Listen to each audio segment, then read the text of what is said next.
Unsuspectingly, this simple and tiresome looking building held the architecture and design of one of the more unique churches we have visited. Located in a small village in England and in the middle of a residential area, we ended up uncovering something we could have never foreseen. This Baptist church differs massively to the second chapel we visit in today's video. This corrugated countryside house of God sits exposed to the elements, making its deterioration obvious. The neighbouring homes keep a watchful eye, but as time progresses, the chapel becomes more and more irreparable. Join us inside these two religious sites as we reveal the process of renovation and pure abandonment.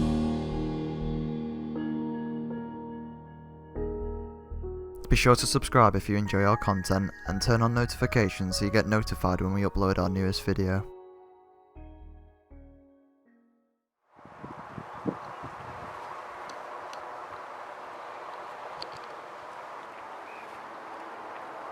Finding access into this small tin chapel wasn't hard. After a brief walk through a field, we found our way in, out of sight from the houses that were extremely close by.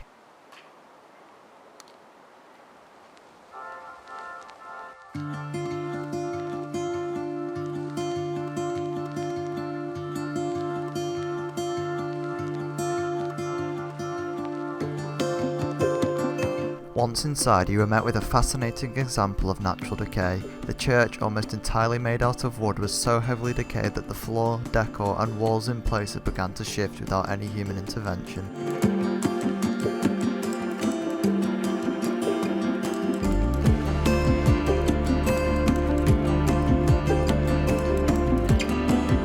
The church has been around since 1931 and it is a rare case where the entire church was taken down, relocated and rebuilt with the same materials.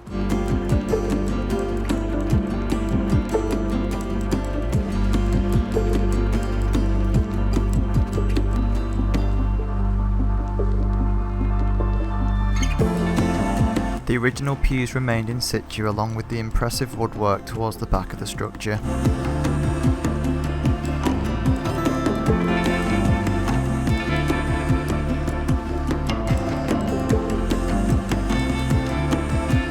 Bibles and other religious books lay around the property gathering dust.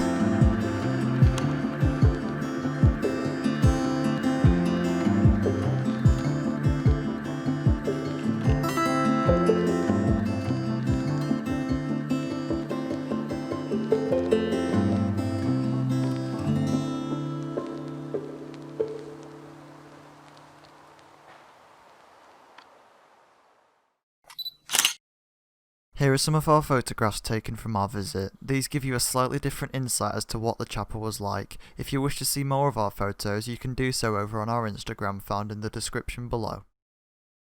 So we've had to walk across all the beams. We had to work out where they were. And it brought us to this.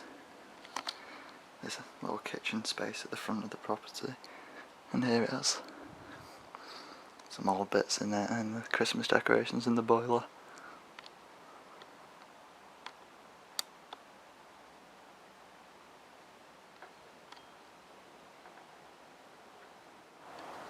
So this should have been the actual colour of the carpet, but as you can see, over time, this is what it's become.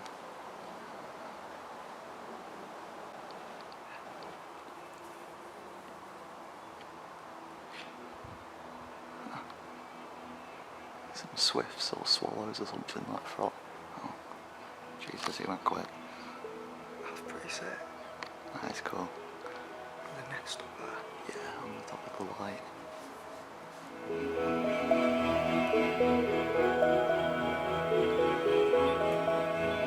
At this point, we started exploring the smaller rooms off to the side of the main hall to see what we could find.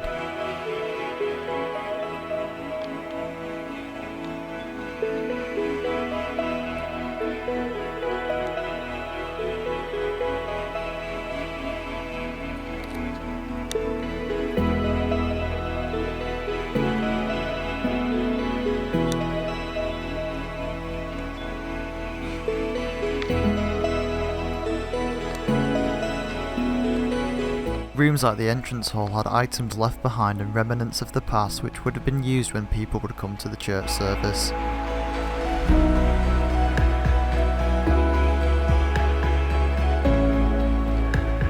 Tucked away in a corner of the church sat a collection of small organs. The exposure to the weather had slowly begun to deface them from their original look when the property was in use.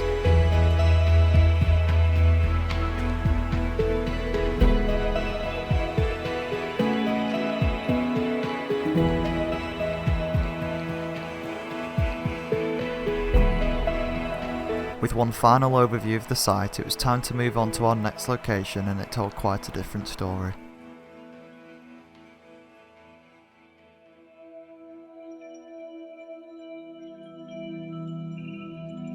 Within the doors of this church shone hope for new beginnings. The sounds of construction work was a promising sign for the future of this village church, and after checking it for access on numerous occasions, we finally looked out and had full access to the site.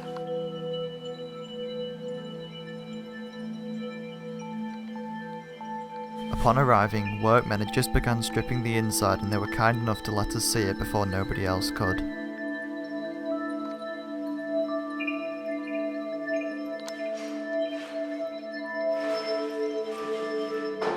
Although this may not be a typical explore, it allowed us to capture something no one else had and still had plenty of time inside the site without workers.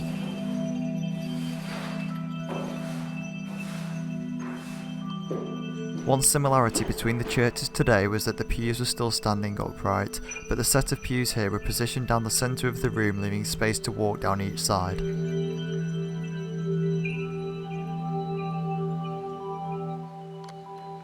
The work lights added a golden glow to the room, showing off the pastel colour scheme.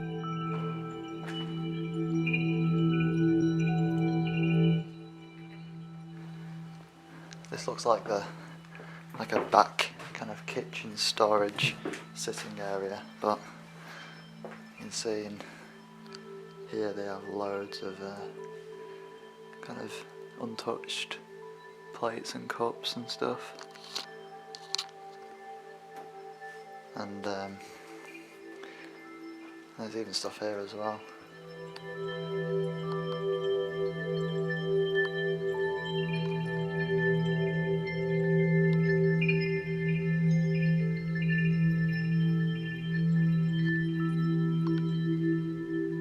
So from the communal area at the back you can go up the stairs here and it takes you onto a little balcony above the church, which is really nice. Get to be able to see the glass ceiling decor as well. The most impressive features were the intact spherical light fixtures hanging in between the circular skylights.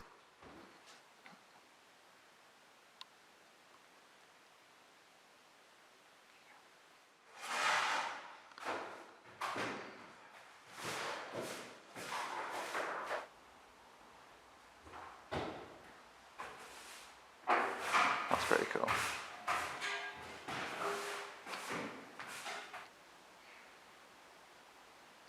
With it only being a small space, we finished our explore and headed out. 2 days passed and Abandoned fancied a visit, so we headed back to the property, but it was too late for them to capture the details.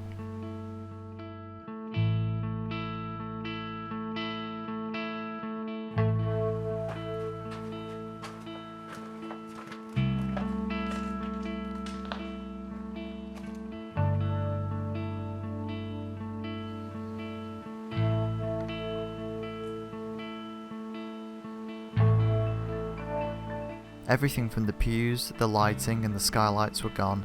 Most of the wooden features inside were amounted to rubble and a thick dust filled the air.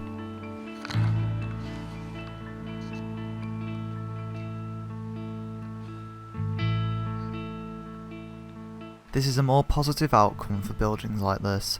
Luckily, the structure from 1859 will still stand, which isn't always the case, but sadly, some of the classic features inside have been lost. We believe that this space will now be used as apartments. At least this house of God will face no further neglect and become of use again, unlike the first church we explored, which still stands facing the brutal conditions around it.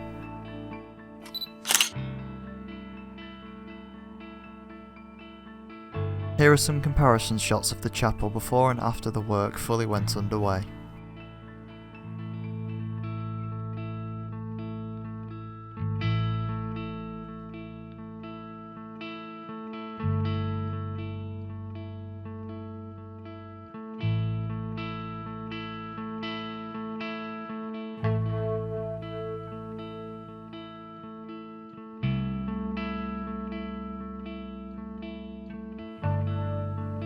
We hope you enjoyed today's video. We have organised a short impulsive trip to Scotland next week, so be sure to check out our Instagram stories to keep up to date with our travels. As always, remember to subscribe and leave your feedback below. Thanks for watching.